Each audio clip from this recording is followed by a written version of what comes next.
تو کہا کہ کس طرح کا مقابلہ؟ کہا بھی آپ پہ ظاہر ہو جاتا ہے. یہ کہہ کر وہ ہوا میں اڑا. میں یہاں ایک بات بتانا بھول گیا کیونکہ بہت ساری چیزیں مجھے چھوڑنی پڑ رہی ہے, چاہ رہا ہوں کہ بہت کچھ سمیٹوں. ساتھ میں حضرت خواجہ بختیار کاکی اس وقت آپ کے ساتھ تھے. سرکار غریب نواز جب نکلے ہیں تو ساتھ میں بختیار کاکی تھے. نوجوانی کا عالم تھا اور ابھی آپ تربیت یافتہ تھے, تربیت سیکھ رہے تھے غریب نواز کی بارگاہ. یہ ہوا میں بلند ہوا حضرت بختیار کاکی, اور یہ دونوں دیکھ رہے ہیں. بختیار کاکی سے فرماتے بختیار کہاں تک دیکھ رہے ہو؟ کہا حضور وہ ایک چڑیا کی مانند نظر آ رہا ہے, اتنا ہوا میں اڑ چکا تھا. آپ نے فرمایا آپ کہاں تک گیا؟ کہا حضور اب نظر نہیں آ رہا ہے. فرمایا اسے آواز دو. اسے آواز دیا, پجاری نیچے اترا. وہ نیچے آتا ہے. کہا یہ دکھا کے تو کیا بتانا چاہتا؟ تو کہا کہ اگر آپ میں بھی قوت ہے اور آپ کا مذہب سچا ہے تو جتنا بلند میں اڑا ہوں اتنا بلند آپ اڑ کے بتائیے. تو سرکار غریب نواز مفتاح کے فرماتے ہیں قطب الدین بختیار کاکی کی طرف, قطب الدین اس کو پستی اور بلندی سکھا دو, اسے بتاؤ پستی کیا ہوتی ہے اور بلندی کیا ہوتی ہے. اب یہ اڑا, بختیار کاکی اس سے اوپر اڑتے ہیں. اس نے پھر قوت لگائی, بختیار کاکی کے برابر آیا, بختیار کاکی پھر اس سے اوپر. یہ جو بڑھتا ہے آسمان تک پہنچا اور اس کی حد ختم. بختیار کاکی فرماتے ہیں کیا تھک گیا؟ قسم خدا کی میں معین الدین کا بھی غلام ہوں اور غلامی کی ابتدائی منزل ہے, میری منزل تو عرش اعظم ہے, تو یہی تھک گیا ہے. آج تجھے میں بلندی بتاؤں کہ بلندی کہتے کسے ہے. اس نے کہا بختیار میں عاجز آیا, نیچے اتریے. قدموں میں گرتا ہے, کہتا ہے جس کے چیلے اور جس کے غلام کی بلندی کا یہ عالم ہے اس کا آقا کتنا بلند ہوگا. اسلام سچا مذہب ہے, میں اسلام قبول کرتا ہوں. اسلام میں داخل ہو جاتا ہے. اب یہ بھی ساتھ ہو گئے. میں تو اکیلا ہی چلا تھا جانب منزل مگر لوگ آتے گئے قافلہ بڑھتا گیا. تنہا آئے تھے معین الدین اور قافلہ بڑھتا جا رہا ہے. اب ایک کثیر جماعت ہو گئی. اس کے بعد آپ اس جماعت کے ساتھ جس میں ضیاء الرحمان ہے, اب میں پرکاش رام کیوں کہوں, یہ پجاری ہے, بختیار کاکی ہے, اور راستے میں جس علاقے سے آپ گزرتے ہیں اسلام کی دعوت دیتے ہیں, اسلام میں داخل فرماتے ہیں. اسی جگہ پر ایک مقام آتا ہے پٹیالہ سے آگے سمانا. تو وہاں کے راجہ, اب یہ بیچ کے بہت سارے راجاؤں کو چھوڑ رہا ہوں, ان کے اپنے اپنے ایک واقعات ہیں. پرتھی راج کے جاسوس جو یہاں پہنچے اور خبریں پہنچی, ان لوگوں نے معین الدین اجمیری علیہ رحمہ کے ساتھ کیا کیا سلوک کیا. اب اتنی تفصیلات نہیں ہیں, بس ایک سنا دیتا ہوں. سمانا کا ایک راجہ جس کا نام ہے پروشستم, ہندی ورڈ ہے, تھوڑا زبان پہ مطلب پروناؤنس برابر نہیں آ پا رہا, آپ سمجھ لیں. پروشستم یہ راجہ کا نام. اس کے پاس بھی تصویر پرتھی راج کی بھیجی ہوئی. جاسوس گھوم رہے ہیں, جاسوس نے خبر دی مہاراج وہ فقیر تو ہمارے ایریے میں آ گیا. کہا میں نے سنا ہے کہ پرکاش رام نے اسلام قبول کر لیا. وہ پٹیالہ کا پجاری بھی اسلام میں داخل ہو گیا. بڑے بڑے لوگ, ہمارے بڑے بڑے بہن, جو اس کے قریب جاتا ہے اس کے مذہب کو اختیار کر لیتا ہے. اس سے اتنا تو اندازہ ہو گیا کہ اس سے مقابلہ کرنا اتنا آسان نہیں ہے, لہذا اس کے لیے کچھ دوسری تدبیر سوچنی پڑے گی. صرف اس پہ نگرانی رکھو.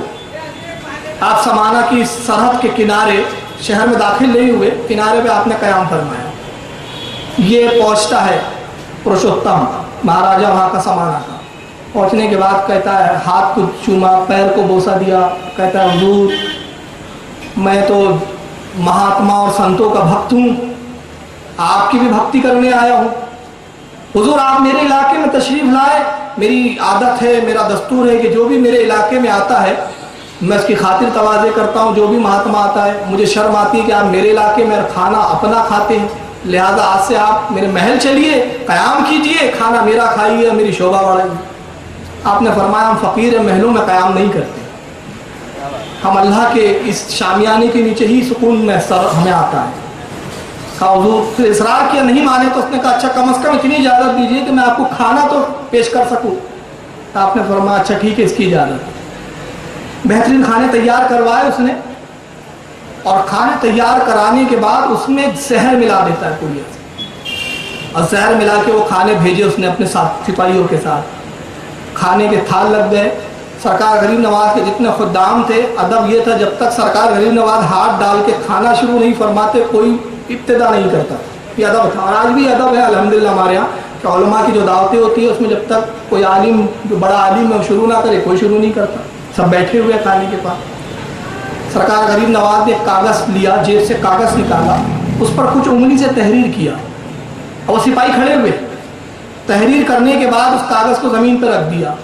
وہ لوگ منظر کیا دیکھتے ہیں, اس کھانے کا زہر نکلتا ہے کھانے سے, ہوا میں اڑ کے اس کاغذ میں جمع ہو رہا ہے. پوڑی بنائی اور پوڑی بنانے کے بعد فرماتے جاؤ پرشوتم کو ہماری طرف سے دینا اور کہنا تجھے شرم نہیں آتی, تو راجپوت خاندان کا نام داغدار کرتا ہے, راجپوت تو اپنے مہمانوں کے ساتھ ایسی دغا نہیں کرتے, تو کیسا راجپوت ہے. یہ جملے فرما دیے, کہا یہ کہہ دینا اس کو. سپاہی لے کے پہنچے اور پرشوتم جو تھا راجا, اس نے کہا کیا خبر لائے ہو, فقیر مر گیا. کہا مرتا کیا خواب, اس نے تو اپنی کرامت اور اپنے چمتکار سے کھانے سے زہر نکال لیا, پھر سب نے کھایا کچھ نہ ہوا, یہ پوڑی آپ کو تحفے میں دیا ہے. اور یہ جملے کہیں. پرشوتم کی ماں کھڑی ہوئی تھی پاس میں, اس نے کہا تجھ پر لعنت ہو, تو نے راجپوت خاندان کی ناک کٹا دی, تجھ جیسا بیٹا میں نے جنا نہ ہوتا تو بہتر ہوتا. جب اس نے یہ لعنت ملامت کی, آخر وہ اپنے وقت کا راجپوت تھا, شرمندہ ہوا, اسی زہر کی پوڑی کو کھولا اور پھاک لیا اور خودکشی کر کے مر گیا.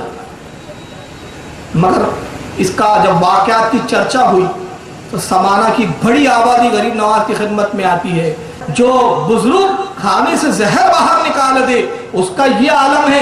تو اگر ہم نے یہ سنا ہے کہ نبی نے زہر کی بوٹی اٹھائی تو بوٹی نے اس سے کلام کیا, تو یہ ناممکن نہیں ہو سکتا کہ اس کے غلام کا یہ عالم ہے. تو آقا ہے. اسلام سچا مذہب ہے, ہمیں اسلام میں داخل فرمائے. سمانہ کی آبادی اسلام لا رہی ہے. اس کے بعد سمانہ سے نکل کر پھر آپ اب اجمیر کی سرزمین میں داخل ہوتے. اونٹ کا واقعہ آپ نے بہت بار سنا ہے, میں اس کو ترک کرواؤں گا کہ اونٹ آپ ایک مقام پر بیٹھے اور بیٹھنے کے بعد وہ سپاہیوں نے منع کیا, کہا کہ یہاں مت بیٹھو. فرمایا کیوں, کہا یہاں اونٹ بیٹھتے. راجا کتاب نے کہا اونٹ بیٹھتے تو بیٹھ ہی رہ جائے, بہرحال وہ اٹھے نہیں. تو یہ واقعہ مشہور ہے, آپ نے سنا ہے. وہاں سے اٹھ کر آپ کہاں تشریف لاتے ہیں, آنا ساگر. آج بھی وہ تالاب موجود ہے, البتہ بہت گندا ہو گیا ہے, اس کا پانی بڑا عجیب ہو گیا ہے, وہیں لوگ نہاتے ہیں. اس وقت وہ بڑا صاف ستھرا تھا اور اس کا پانی پورے اجمیر کے لوگ استعمال کیا کرتے. اور آس پاس انا ساگر کے بہت سارے مندر تھے. اس کا نام انا ساگر کیوں تھا اس تالاب کا؟ پرتھی راج کا جو باب تھا اس کا نام تھا انا دیو. انا دیو نے یہ تالاب تعمیر کیا تھا. انا دیو کے نام کی نسبت سے اس کا نام تھا انا ساگر. وہ حالانکہ انا تھا لیکن انا کا وہ انا وہ انا ہو گیا. جیسے ہمارے یہاں ناگپور ہے, ناگ پھنی کے یہاں جہاں تھے اس لیے ناگپور ہے. تو ایسے بہت سارے علاقے جس کے نام بگڑ گئے, جیسے کہ بھالدار پورا, یہ ہے بھالے دار پورا, مگر اس کو کر دیا ہم نے بھالدار پورا, تو وہ نام بگڑ جاتے. ویسے وہ انا ساگر تھا, وہ ہو گیا انا ساگر. اس کے کنارے آپ نے قیام کیا, بہت سارے مندر بنے ہوئے تھے. ایک بڑا مندر تھا جہاں پرتھی راج اور اس کی ماں عبادت کیا کرتی تھی. اور اس مندر کا جو پجاری تھا بڑا, اس پجاری کا نام تھا رام دیو. یہی بڑا پجاری, یہی پوجا پاٹ کرتا تھا. سرکار غریب نواز نے قیام کیا, رام دیو نے پیغام پہنچایا کہ فقیر تو اب انا ساگر آ گیا ہے, کیا کیا جائے مہاراجا, کیا حکم ہے؟ اگر اجازت ہو تو میں اپنا جادو سے کچھ جنتر منتر کروں. تو پرتھی راج تک بھی خبریں آ رہی تھی سب کیا ہو رہا ہے. تو اس نے کہا کہ ابھی نہ کرو, جب وہ فقیر غافل ہو جائے ہماری طرف سے تب ہم حملہ کریں گے. ابھی وہ چوکنا ہے اور ابھی تمہیں کچھ کرنے کی ضرورت نہیں ہے, تم انتظار کرو. اس نے اپنے چند سپاہیوں کو بھیجے اور بھیجنے کے بعد کہتا ہے کہ انا ساگر پہ پیرا بٹھا دو, اس کو پانی نہ لینے دو. یہ واقعات بھی سنے کہ پھر آپ نے وہ لوٹے میں پانی لے لیا. میں اس کو بھی ابھی ترک کرواؤں. تو یہ واقعات مشہور ہے, آپ سنتے رہتے ہیں.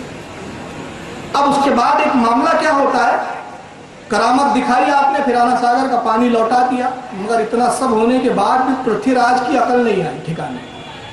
ماں نے سمجھایا پرتھی راج اس فقیر کی قوت اور طاقت کو تو بھی دیکھ چکا ہے, میں بھی دیکھ چکی ہوں. جس نے پورے اجمیر کے پانی کو, مورخین لکھتے ہیں کہ جب وہ پانی انا ساگر کا لوٹے میں لیا تھا تو صرف انا ساگر کا پانی نہیں آیا تھا, پورے اجمیر کے کنویں خشک ہو گئے تھے. بلکہ یہاں تک لکھا گیا ہے, حضرت مفتی غلام سرور لاہوری رحمۃ اللہ علیہ لکھتے ہیں کہ ماں کی چھاتیوں کے دودھ تک سوکھ چکے تھے. یہ عالم ہو گیا تھا. جب اس نے معافی طلب کی, آپ نے پانی لوٹایا. پانی لوٹانے کے بعد وہ جو معاملہ تھا وہ صحیح ہوا. اب معاملہ کیا ہوتا ہے وہاں پر, وہ تھوڑا میں اشاروں میں بول جاؤں گا کیونکہ دوسرے قوم کے لوگ بھی سنتے ہیں, آپ سمجھ جائیں کہ جب غریب نواز کے چاہنے والے وہاں موجود تھے, آس پاس مندر ہے, تو بڑے جانوروں کو زیادہ کثرت سے کھایا کرتے تھے. اب آپ سمجھیے, میں زیادہ کھولنا نہیں چاہتا. اس سے ہوئی ان کو تکلیف, کیونکہ ان کے یہاں اس کی عزت و احترام تھی. تو ایک دن پورے جتنے پجاری تھے مندر کے سب جمع ہوئے, کہا کہ مہاراج تو ہمارے بزدل ہو گئے پرتھی راج صاحب, یہ ہمارے دھرم کا بالکل یہاں پہ یہ دیوالیاں نکالنے پہ تلا ہوا ہے یہ فقیر. ان چیزوں کو بھی اس کے ماننے والے کھا جاتے ہیں جن کی ہم عبادت کرتے پرستش کرتے ہیں. اب ہم سے دیکھا نہیں جاتا. ہم تو اب اس پر جو اپنا بس ہے جو ہم کر سکتے کریں گے. میٹنگ طے ہوئی اور اس کے بعد یہ پورے کے پورے لوگ سرکار غریب نواز کی طرف بڑھتے ہیں حملہ کرنے, اور سب اپنے وقت کے چھو منتر والے جادو گھنٹے والے. اس وقت ظہر کی نماز سرکار غریب نواز ادا فرما رہے ہیں. کچھ لوگ نماز سے فارغ ہو چکے ہیں, سنتیں ادا کر رہے ہیں, کچھ سنتوں سے فارغ ہو چکے ہیں. یہ سارے پجاریوں کو آتے ہوئے دیکھا, گھبرا گئے. اس کے بعد سرکار غریب نواز کی خدمت میں ایک دوڑتے ہوئے آتا ہے انتظار میں کہ حضرت سلام پھیرے تو کہوں کہ حضرت یہ سب پجاری آئے ہوئے نہ جانے کیا کریں. پجاری آئے, کہا کہ کہاں ہے وہ تمہارے صوفی بزرگ, اس نے ہمارے دھرم کا ستیہ ناش کر دیا ہے, اس سے کہو کہ یہاں سے جائے اور جگہ تبدیل کرے. تو انہوں نے کہا ٹھہرو, ابھی وہ نماز پڑھ رہے ہیں. انہوں نے کہا ہم نہیں جانتے, ابھی فوراً یہاں سے ہٹو, یہاں سے چلو اٹھو. انہوں نے کہا بھائی وہ ابھی نماز سے فارغ ہوں گے, ان سے گفتگو کر لو ہمارے پیر سے. ابھی گفتگو ہو رہی تھی, انہوں نے جادو منتر پڑھنے شروع کیے اور ان کی طرف جادو کے وار کرنے شروع کرتے ہیں. نتیجہ یہ ہوا کہ سرکار معین الدین کے بعد مریدین وہیں پر گر کے تڑپنے لگتے. عجیب عجیب ان پہ حالات اور کیفیت طاری ہوئی. ادھر سرکار غریب نواز نے سلام پھیرا اور وہیں پاس جہاں قیام تھے, جہاں نماز پڑھ رہے تھے, پاس ہی سے آپ ایک مٹھی میں مٹی لیتے ہیں, وہاں کی ریت لیتے ہیں, اور وہ لینے کے بعد آیت الکرسی تلاوت فرماتے ہیں اور اس پہ دم کیا. اور دم کرنے کے بعد جب ان کی طرف پھینکتے ہیں تو سیر الاقطاب کی مصنف فرماتے ہیں کہ پھینکنا تھا جس پر ریت کا ذرہ بھی لگا وہ پتھر کا مجسم بن کے وہیں ساکن ہو گیا. اور جو بھاگے, جو جان بچا کے بھاگ سکتے تھے تو بھاگے. پھر ایک جو نگاہ رحمت اپنے مریدین پہ ڈالی تو سب صحیح و سالم. اب یہ بھاگنے والے پہنچتے اور بھاگنے کے بعد رام دیو کو آواز دیتے, مہاراج غضب ہو گیا, اس نے تو ہمارے لوگوں کو پتھر کے مجسموں میں تبدیل کر دیا. اچھا یہ سلسلہ چشتیہ کی بڑی عجیب کرامت ہے یار. بات یاد آ رہی ہے تو عرض کرنا چاہتا ہوں. چٹھی آ رہی ہے کہ وقت کی پابندی, کیونکہ پرمیشن کا بھی معاملہ ہے ہمارے یہاں. بس 15 منٹ میں بولوں گا, انشاءاللہ پھر کل دیکھیں گے. بہرحال بات یاد آ رہی ہے. سلسلہ چشتی کے ایک بزرگ ہے مخدوم اشرف جہانگیر سمنانی, نام تو سنا ہے آپ نے, کچوچا کے بزرگ ہے, اپنے وقت کے غوث اعظم ہیں. مخدوم اشرف جہانگیر سمنانی علیہ رحمہ ایک مرتبہ تشریف لے جا رہے ہیں, ساتھ میں آپ کا خادم ہے, اور راستے میں ایک سنتراش مورتی بنا رہا ہے. اور بڑی خوبصورت مورتی تراشا ہے اس نے, پتھر. مرید تو مرید تھے, عشق پہ زور نہیں غالب, یہ وہ آتش ہے جو لگائے نہ لگے, جو بجھائے نہ بجھے. مورتی سے عشق ہو گیا ان صاحب کو, مرید صاحب کو, اور عشق ہوا تو اس مورتی کو دیکھنے کھڑے ہو گئے. مخدوم اشرف تو آگے بڑھ گئے, یہ مگن ہے اور مورتی کو بھولے جا رہے ہیں. سرکار مخدوم اشرف سمنانی رحمۃ اللہ تعالیٰ علیہ اپنے خانقاہ میں تشریف لائے. فرمایا وہ مرید کہاں رہ گیا؟ لوگوں نے کہا حضور آپ کے ساتھ تھا. فرمایا دیکھو کیا کر رہا ہے کمبا. مرید دوڑے, دیکھا تو یہ صاحب محو حیرت اور اس مورتی کو گھورے جا رہے ہیں. بس دنیا مافیا سب بھول چکی. ہلایا ڈلایا, ارے چل پیر و مرشد بلا رہے ہیں, اس کو نہ ہوش نہ ٹھکانا, ہل رہا ہے, بولتا کچھ نہیں. مرید آئے, کہا حضور وہ تو عجیب پتھر کا مجسم بن کے کھڑا ہوا ہے. ہوش و حواس جاتے رہے. اس مورتی کی جو سنتراش بنا رہا ہے اس کی عشق میں مبتلا ہو گیا. حضرت تشریف لاتے اس کے سینے پہ ہاتھ رکھا تو جیسے ہوش میں آیا. حضور کیا کر رہے ہو؟ کہا حضور کھڑا ہوں, اسے دیکھا, محبت ہے اس سے. کہا حضور محبت تو ہے, آپ سے کیا چھپانا ہے, آپ تو دلوں کے بھید اور دلوں کے حالات جانتے. کہا حقیقی محبت ہے. کہا حضور حقیقی محبت ہے. رکھنا چاہوں گے؟ ہاں حضور رکھنا چاہوں گا. جب مرید نے خواہش ظاہر کی, مخدوم اشرف سمنانی ہاتھ پھراتے اور وہ مورتی میں جان پڑتی اور ایک حسین و جمیل عورت میں تبدیل ہو جاتی. ہاتھ پکڑا, آج سے تیرے نکاح میں دیا, چل خانقاہ میں تیرے نکاح کی تقریب کرے. علماء فرماتے اس سے اولادیں ہوئی, مگر اس کی 3 نسل تک اولادوں کا یہ حال رہا کہ ناخن پتھر کے رہتے, باقی پورا جسم انسانوں کا رہتا, تاکہ یہ نشانی رہے کہ یہ اس کی نسل سے ہیں, اس بت کی نسل سے جس کو مخدوم نے اپنی کرامت سے عورت میں تبدیل کیا. یہ سلسلے چشتیہ کے بزرگوں کا عجیب عالم ہے. کبھی پتھروں کو انسان بناتے اور کبھی انسانوں کو پتھر بنا دیتے ہیں. جیسے حالات ہوتے ہیں ویسا معاملہ ہوتا ہے. یہاں غریب نواز ان پتھروں کو, ان انسانوں کو پتھر میں تبدیل کر رہے ہیں, اور وہاں مخدوم اشرف پتھر میں جان ڈال کے انسان بنا رہے ہیں. اپنے اپنے وقت کی بات ہے. اس کے بعد رامدیو کے پاس جب دوڑے اور رامدیو کو آواز دی، رامدیو مہاراج بڑا غضب ہو گیا، ایسا ایسا ہو گیا۔ رامدیو مہاراج آتے ہیں بڑے جلال میں اور منتر لے کے آ رہے ہیں۔ سرکار غریب نواز نے دیکھا اور دیکھنے کے بعد نگاہ اٹھائی، فرمایا رامدیو ٹھہر جا، اتنا جذباتی نہ ہو، اتنا غصے میں نہ ہو۔ بڑا نرم لہجہ تھا، ہونٹوں پہ تبسم تھا۔ رامدیو وہیں ٹھہر گیا۔ خادم کو آواز دی پانی لاؤ۔ خادم نے پانی لایا، سرکار غریب نواز نے پانی پیا اور پینے کے بعد جو پیالے میں بچ گیا رامدیو کی طرف بڑھاتے کہتے پہلے پانی پی لے، اس کے بعد پھر جو چائے کرنا۔ اس نے پانی پیا، جیسے ہی پانی پیا دل کی دنیا بدل چکی تھی۔ رامدیو قدموں میں گرتا ہے، حضور سب کچھ روشن ہو چکا ہے، اسلام میں داخل کر لیجیے، آپ ہی کا مذہب حق ہے۔ حضرت اس رامدیو کو اپنی خدمت میں، اپنی غلامی میں قبول فرماتے ہیں اور اس رامدیو کا نام شادی دیو رکھتے ہیں۔ یہی ہے شادی دیو۔ میں انا ساگر کا واقعہ پہلے بتا چکا، یہ شادی دیو ہے جس نے پیالے میں پانی لایا تھا۔ یہ واقعہ بعد کا ہے لیکن چونکہ میں مختصر بتانا تھا وہ پہلے گزر چکا ہے۔ رامدیو جب داخل ہوا تو یہ بڑے گھبرایا۔ پرتھی راج چوہان تک خبر پہنچی۔ اب جادوگر جے پال جوگی کو بلاتا ہے، جے پال سب جا چکے، اب تو ہی ایک میری امیدوں کا مرکز ہے، کچھ کر۔ جے پال نے کہا فکر نہ کرو، اس کے لیے، اس فقیر کے لیے تو میرے شاگرد ہی کافی ہے۔ چنانچہ اپنے شاگردوں کی فوج کے ساتھ سرکار غریب نواز کی طرف بڑھتا ہے اور ہاتھوں میں اس انداز میں فوج آتی ہے۔ اس کے جو شاگرد ہیں جے پال جوگی کے، سب کے ہاتھوں میں اسے کی جگہ سانپ بند لگے ہوئے، ٹائڈ بالکل، سانپوں کو پکڑے ہوئے۔ گویا تاریخ اس بات کو پھر دہرا رہی ہے۔ سرکار غریب نواز کی اگر آپ سیرت دیکھیں تو ایک بار ایسے ذہن میں خیال آیا کہ یار یہ کرامتیں دکھانے کی کیا ضرورت تھی۔ سرکار غریب نواز کہ وہ بھی واقعات ہیں کہ نگاہ اٹھا دیا تو لوگوں کے دل پلٹ گئے، پھر یہاں کچھ جگہ کرامتیں دکھائی، پھر اسلام میں لایا، اس کا سبب کیا ہے؟ تو میرے ذہن میں یہ آیا کہ انبیاء کے جتنے معجزات ہیں کرامت اس کا ذل ہوتی ہے۔ حضرت شاہ عبداللہ محدث دہلوی رحمۃ اللہ تعالیٰ علیہ جو اپنے وقت کے محدث ہیں، اپنی کتاب فتح الغیب جو سرکار غوث اعظم کی کتاب ہے اس کی فارسی زبان میں شرح کی، فتح الغیب میں فرماتے ہیں کہ ولایت معجزے کا ذل ہوتا ہے۔ ذل کہتے ہیں سائے کو، معجزہ اصل ہے اور جو ولایت ہے، جو کرامت ہے اس کا سایہ ہے۔ اور سایہ کب ہوں گا؟ جب وجود ہوں گا۔ ہمارا سایہ کب ہوں گا؟ جب ہمارا وجود ہوں گا۔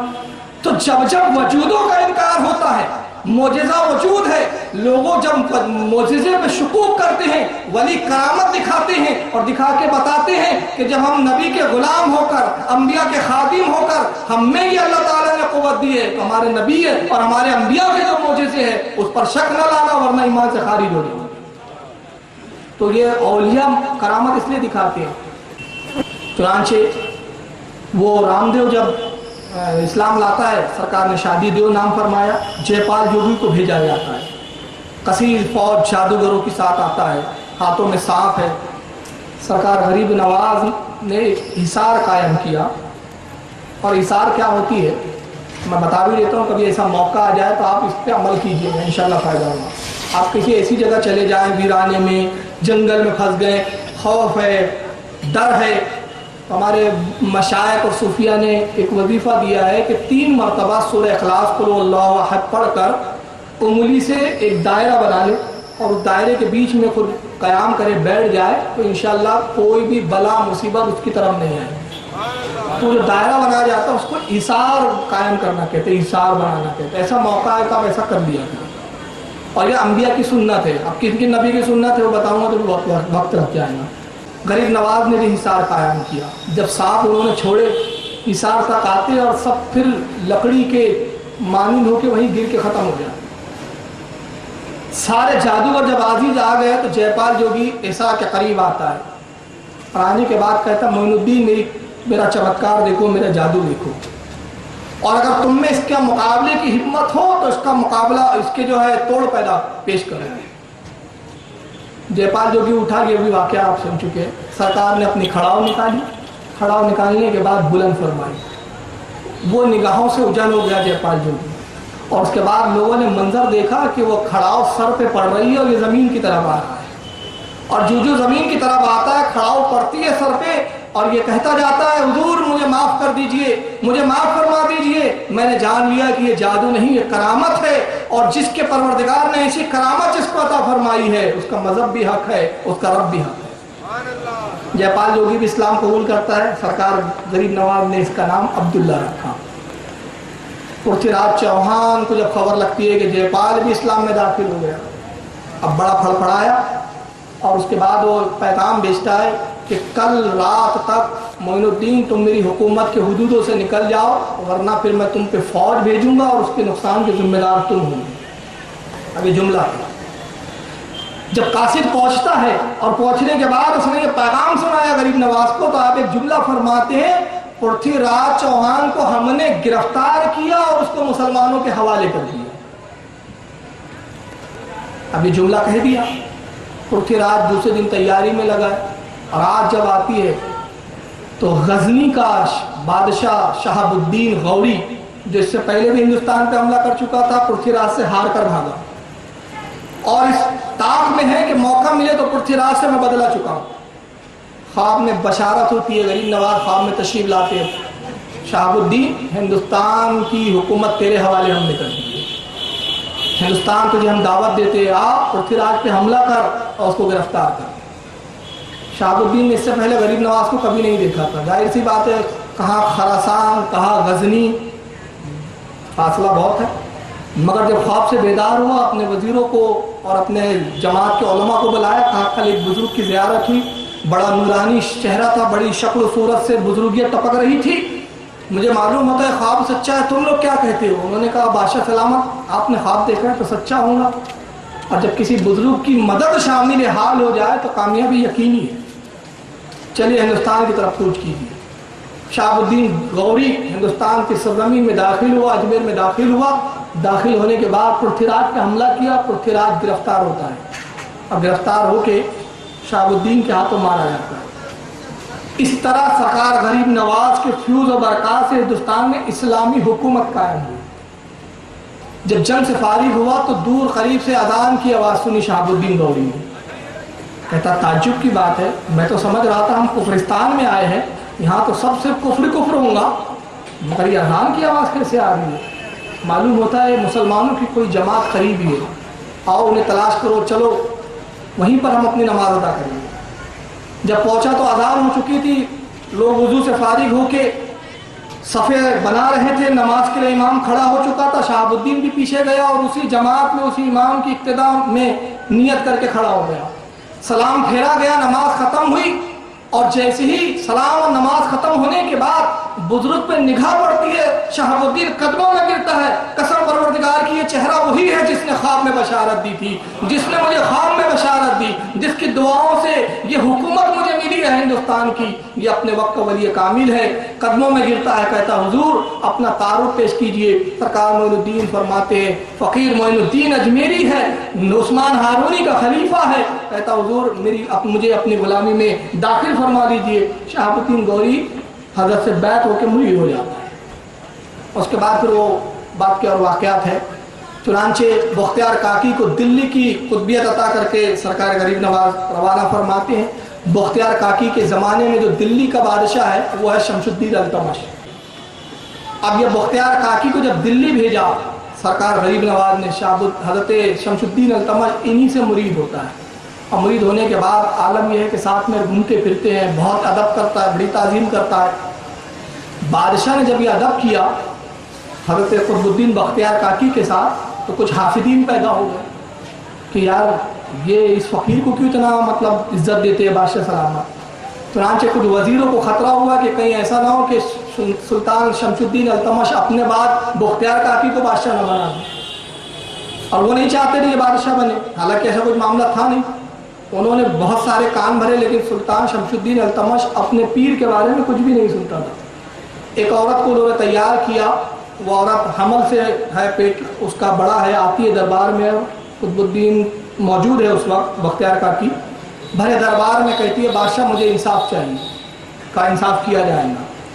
کہا اس شخص نے میرے ساتھ بدکاری کی اور مجھے بچے والی بنا دی، میں چاہتی ہوں کہ اس سے میرا نکاح کرایا جائے، اور اگر وہ نوجوان نکاح کے لیے تیار نہ ہو تو سزا دی جائے۔ کہا کون ہے وہ شخص؟ کہا وہی جو تمہارے بغل میں بیٹھے ہیں بختیار کاکی معاذ اللہ. اس نے خواجہ بختیار کاکی پر الزام لگایا. جب حضرت بختیار کاکی نے جیسی اس کی بات سنی گھبرا گیا, پسینے پسینے ہو گئے, شرمندہ ہو گئے. کہا بدبخت یہ کیا کہتی ہے, تو جھوٹ کہتی ہے. کہا میرے پاس گواہ ہے. جھوٹے گواہ بھی کھڑے کر دیے اس نے. حضرت بڑے پریشان ہوئے. اسی دربار میں آپ جس سمت میں اجمیر تھا, دلی سے اجمیر کی طرف رخ کرتے ہیں اور سرکار غریب نواز کی طرف لو لگا کے کرتے, پیر و مرشد میری امداد فرمائیے. جملے زبان سے نکلے, دل میں کہا تھا, دیکھتے کے پاس خواجہ معین الدین اجمیری کھڑے ہوئے. بختیار کیوں یاد کیا, حضور مجھ پر بڑی آفت ٹوٹی ہے. فرمایا ہمارے ہوتے ہوئے کوئی خوف کی ضرورت نہیں, تیرا پیر ابھی زندہ ہے. قریب پہنچے اور بدکار عورت جھوٹ کہتی ہے. کہا میں جھوٹ نہیں کہتی. آپ نے کہا بھی ظاہر ہو جاتا ہے. آپ نے اپنی انگلی لی, پیٹ کی طرف اشارہ کرتے ہیں اور اس پیٹ کے بچے سے مخاطب ہو کے فرماتے ہیں بچے بتا تیرا باپ کون ہے. پیٹ سے شکم سے آواز آتی ہے میری ماں جھوٹی ہے, جھوٹ کہتی ہے. بختیار کاکی نے اسے دیکھا بھی نہیں ہے میری ماں کو, فلاں شخص نے بدکاری کی, میں اس کا نتیجہ ہوں. بادشاہ نے اس عورت کو بھی قتل کیا اور اس کے جو ہوا خواہ تھے اس کو بھی قتل کر دیا. یہ سرکار غریب نواز کی اتنی کرامات ہے. پھر اس کے بعد اور وہ ایک بڑا تفصیل ہے. 97 سال کی عمر میں 97 سال کی عمر ہوئی سرکار غریب نواز کی. 6 رجب 633 ہجری کو اجمیر کی سرزمین پر آپ کا وصال ہوتا ہے.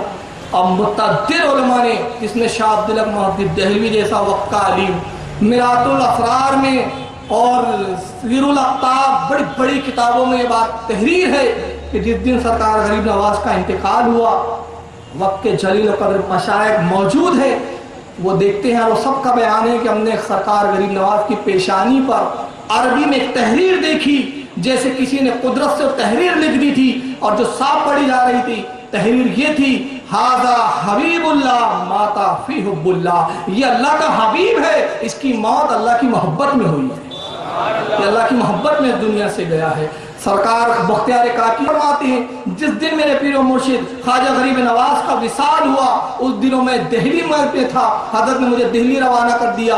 میں نے اسی رات جس دن انتقال ہوا خواب دیکھا کہ اللہ کے نبی صلی اللہ علیہ وسلم صحابہ کی جماعت کے ساتھ تشریف فرما ہے اور آپ ٹہل رہے ہیں, انتظار فرما رہے ہیں. میں نے عرض کیا فدا کا ابھی امی یا رسول اللہ, میرے ماں باپ آپ پہ قربان ہو جائے, آقا کس کا انتظار ہے؟ فرمایا تیرے پیر معین الدین کا اجمیر میں انتقال ہو گیا ہے, القریب آنے والا, میں اسی کا انتظار کر رہا ہوں. یہ معین الدین اجمیری ہے, ان کا فیض آج بھی جاری ہے. بظاہر وصال فرمایا ہے لیکن آج بھی وہ زندہ ہے, ان کا فیض زندہ ہے, ان کے فیض و برکات زندہ ہے, ان کی تعلیمات زندہ ہے. اللہ تعالیٰ سے دعا ہے مالک کائنات سرکار غریب نواز کا ہمیں غلام بنائے رکھے اور قیامت میں ان کی غلامی میں ہمیں قبول فرمائے. وما علینا الا البلاغ المبین. صلاۃ والسلام کے لیے کھڑے ہو جائیں.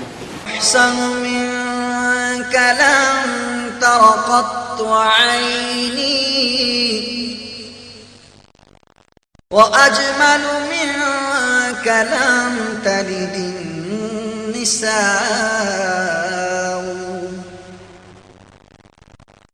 خلقت مبرأ من كل عيب كأنك قد خلقت كما تشاء